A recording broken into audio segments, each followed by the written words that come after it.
What's going on, YouTube family? This is the Brand Builder, and in today's video I'm going to talk about starting and growing a side hustle, some of the things that you need to do, and I'm going to talk about 3 simple steps. I'm going to try to make this video series, so what you want to do is you want to follow me on Twitter at the link below, like the video if you like it, comment if you have any ideas about what I should do with this particular series, or you have any suggestions or questions about anything I talk about in this video, and subscribe so that you don't miss anything. So basically I'm going to talk about 3 steps that you want to take when you're interested in starting and growing a side hustle, right?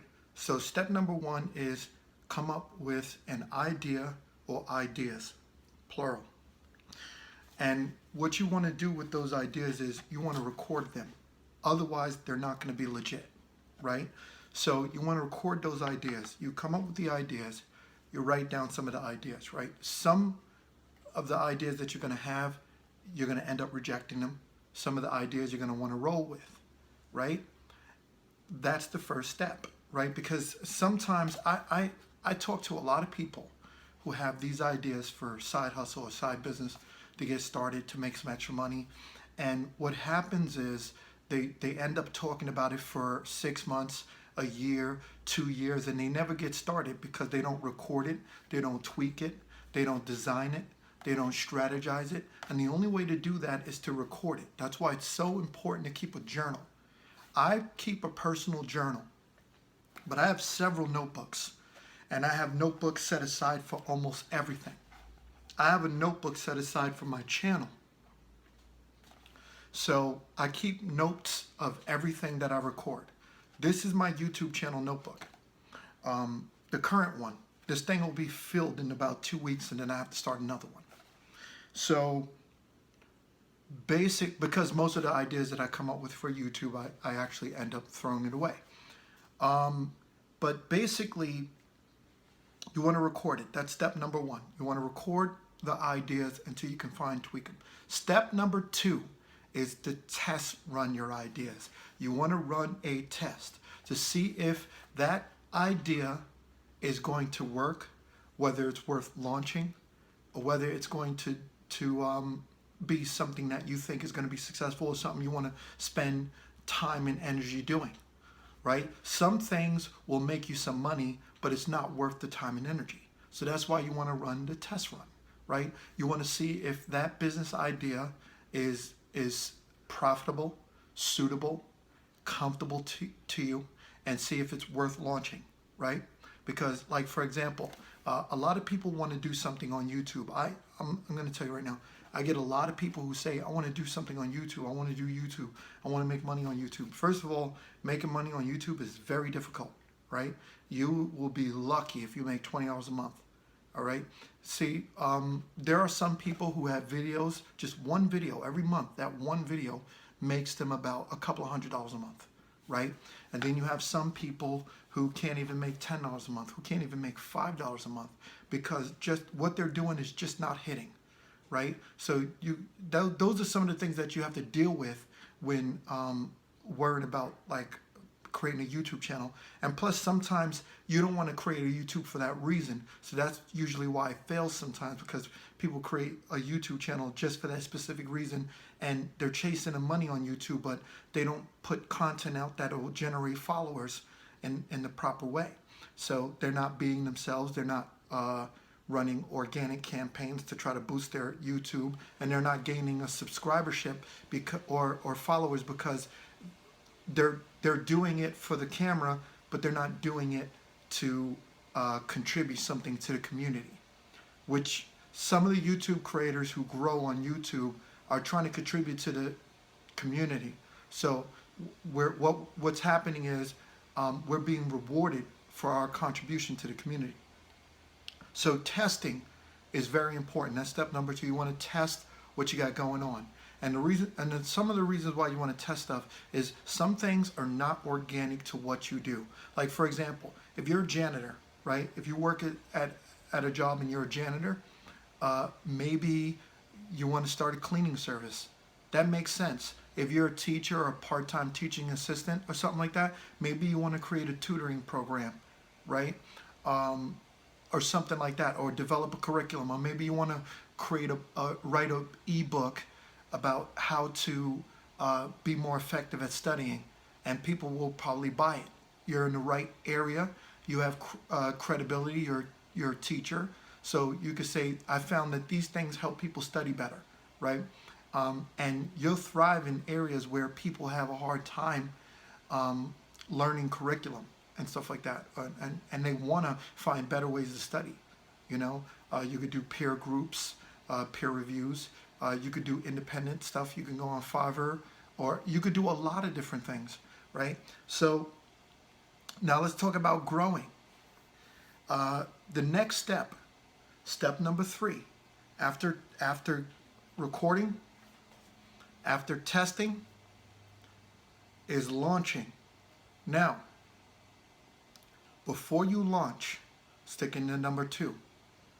Well, let's say, for example, you want to sell something, and the thing you want to sell is usually sells in bulk, right? And when you're testing, don't do it to make a profit necessarily all the time. You just want to see if it works, right? So suppose if you bought a product, if you buy 50 of these, you'll make a profit. But if you only buy 10, you barely make a profit. Buy the 10, see if it works first, because you don't want to be stuck with a whole bunch of merchandise and it doesn't work, right? When I first started selling on eBay, I went out and got this product that I thought was going to sell a ton of. And then I ended up stuck with that product. And it wasn't until I found somebody just in casual conversation when I told them, hey, you know, I use those. Can I buy them from you? So I ended up making a profit by selling it to somebody. I was just casually talking because I was holding on to the product for 2 years and it just would not sell. So the person took it off my hands. Was very thankful for it because out of nowhere, you know, just a casual conversation turned into a sale. So before you launch and go out and make a lot of profit, that testing strategy is going to work out very well. So launching, right? Launching is step number 3. Launching. You want to launch, but the thing is, as you launch, there's going to be a few specifics that you want to look out for in the launching process. You want to analyze the process and analyze your structure. Make sure your structure works in accord with your launch, right? You don't want to launch something and have it set up where you don't have a economic base behind it, like a strategy, like a separate bank account just for that particular project. You don't want to put it in your regular bank account where you pay all your bills in your home and stuff like that. So you want to basically diversify. And then you have to have a plan for the money when you make the money in order to grow it. And that's where step number 1 comes back into play. You have to always record everything. When you're in the launching process, let's suppose the first month of your business, you make $300 profit. The next step is, what can you do with that $300 to ensure that your business grows? You can either manage your money, save it, or put it away in certain things or whatever. And here's another thing. Do not be shy to invest your business income or your side hustle income, because it would be a smart idea. Sometimes businesses peak, right? And this is all talking about the third process. Businesses peak, and that business might not be able to grow you beyond that point of, let's say, $500 a month. It might not have anything to do with you. It could be anything, right? So you want to come up with a plan to let that income from that business reproduce itself and create more income for you. And one of the ways that you can do that is you can invest that income, right? Invest in stocks, bonds, or whatever. Let that money grow and allow it to multiply itself, become a money multiplier. passive income, and you want to generate that over and over again so that some of that income later on, a few years later, can actually reward you in a way where you can recontribute to that business and tweak it as you go along. So multiple streams of income is also something that will help you grow your business, taking it outside the responsibility of business to grow.